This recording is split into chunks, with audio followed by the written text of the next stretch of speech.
I had a friend of mine from Russia. His name was Konchalovsky, and his father was a great director. And I would trade him like 50 cassettes of Dallas. Behind the glamorous facade of Southfork Ranch, a bitter feud was brewing that would forever change one of television's most iconic shows. While millions of viewers tuned in each week to watch J.R. Ewing's devious schemes on Dallas, few realized that the real drama was happening behind the cameras. Larry Hagman, the man who brought the villainous oil tycoon to life, harbored a deep-seated animosity toward one particular co-star that threatened to tear the show apart. Today, we're revealing the shocking truth about this Hollywood rivalry that was kept hidden for decades.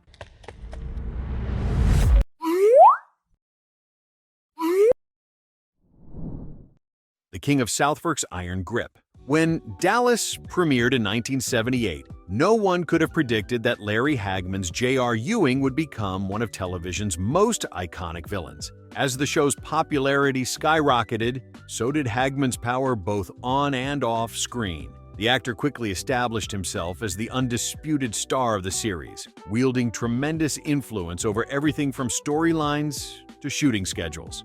"I'm not difficult, I'm expensive," Hagman once famously quipped, perfectly capturing his approach to his position on the show. This wasn't just idle talk.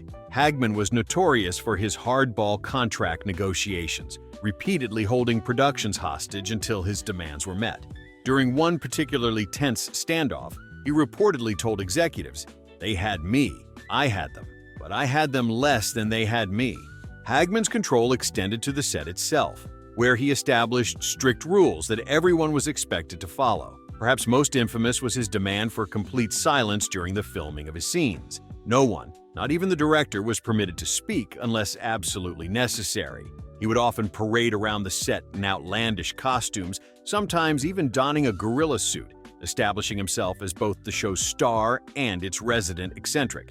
While some cast members, particularly his close friends Patrick Duffy, who casted Bobby Ewing, and Linda Gray, who played Sue Ellen Ewing, embraced Hagman's quirky leadership style, others found his dominance stifling. The atmosphere on set became increasingly tense as Hagman's influence grew, creating a perfect breeding ground for conflict with anyone who dared to challenge his authority. The ProLife Showdown that changed everything. Of all the tensions simmering behind the scenes at Dallas, none was more explosive than the conflict between Larry Hagman and Susan Howard, who played Donna Culver Krebs. What began as a professional relationship between colleagues would eventually deteriorate into a bitter ideological battle that would cost Howard her job. Howard joined Dallas in a minor role that gradually expanded into a significant character. Unlike most actors on the show, she was also given the unique opportunity to write scripts, giving her influence that extended beyond her on-screen performance. This unusual arrangement worked well until Howard's personal beliefs collided directly with the show's creative direction, and by extension, with Hagman himself. The breaking point came during a controversial storyline involving Howard's character. Donna Krebs became pregnant and discovered the baby might have genetic abnormalities. Howard, a staunch conservative with strong pro-life views, had written or heavily influenced this storyline with the intention of showing Donna choosing to continue the pregnancy despite the challenges ahead.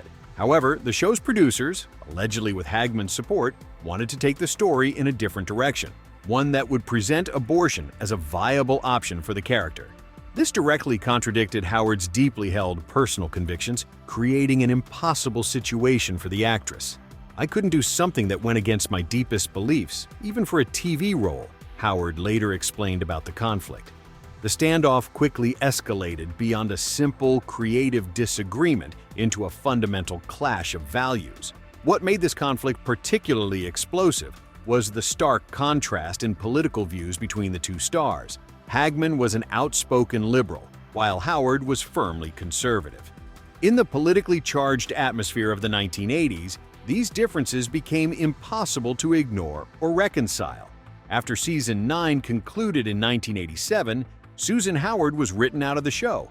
While the official explanation cited creative differences, Howard herself has suggested that her pro-life stance and her resistance to the planned abortion storyline were the real reasons behind her dismissal. She implied that Hagman, with his considerable influence and opposing political views, played a significant role in her departure. The Ice Queen versus the Lizard King.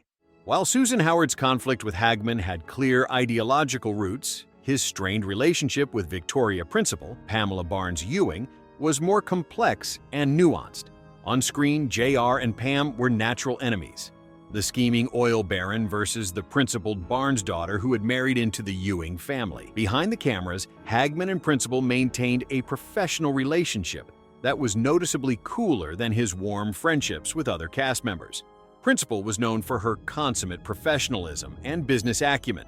Unlike many of her co-stars, she maintained a certain distance from the cast, focusing on her career both on and off the set. While filming Dallas, she was simultaneously building her own business empire, launching a successful line of skincare products that would eventually make her one of the wealthiest women in the entertainment industry. This professional distance sometimes came across as aloofness, earning Principal a reputation as an ice queen among some cast and crew members. Hagman, who thrived on close personal connections with his colleagues, reportedly found Principal's businesslike approach frustrating and perhaps even threatening to his position as the show's central figure. "She was the most enigmatic woman I've ever known," Hagman wrote about Principal in his autobiography, a statement that reveals both respect and a certain bewilderment at never truly connecting with his co-star. The tension between them was never openly hostile, but the contrast between Principal's cool professionalism and Hagman's flamboyant, domineering presence created an undercurrent of friction that was palpable on set. Unlike his close bonds with Gray and Duffy, Hagman and Principal never developed a friendship outside their professional relationship. After 9 seasons, Principal decided to leave Dallas in 1987. While she cited expired contract obligations and a desire to pursue new opportunities as her reasons for departing, many speculated that the increasingly uncomfortable atmosphere on set, dominated by Hagman's outsized personality, contributed to her decision to move on. The prodigal niece's fall from grace. Another significant conflict that emerged during Dallas involved Charlene Tilton, who played Lucy Ewing, JR's niece. Nicknamed the Poison Pinto for her character's combination of innocence and seduction, Tilton quickly became one of the show's breakout stars, particularly popular with younger viewers. As her fame grew, however, so did rumors of difficult behavior on set. Stories circulated about Tilton arriving late, being unprepared for scenes, and struggling with the pressures of sudden fame. While many of these allegations have been disputed or nuanced over time, they created tension behind the scenes, particularly with Hagman, who valued punctuality and professionalism despite his own eccentric behavior. Tilton's relationship with the show became increasingly complicated. She left Dallas at the end of Season 5, returned for Season 8, and then departed again after Season 11. These comings and goings were officially attributed to contract negotiations and creative decisions, but industry insiders suggested that Hagman's dissatisfaction with Tilton's behavior played a role in her irregular status with the show.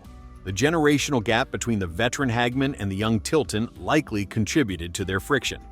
Hagman, despite his wild reputation, was actually a disciplined professional when it came to the work itself. He reportedly had little patience for what he perceived as the unprofessional behavior of a young star who might have been overwhelmed by sudden fame. What do you think about these behind-the-scenes conflicts on Dallas? Was Larry Hagman justified in his feuds, or did his power go to his head?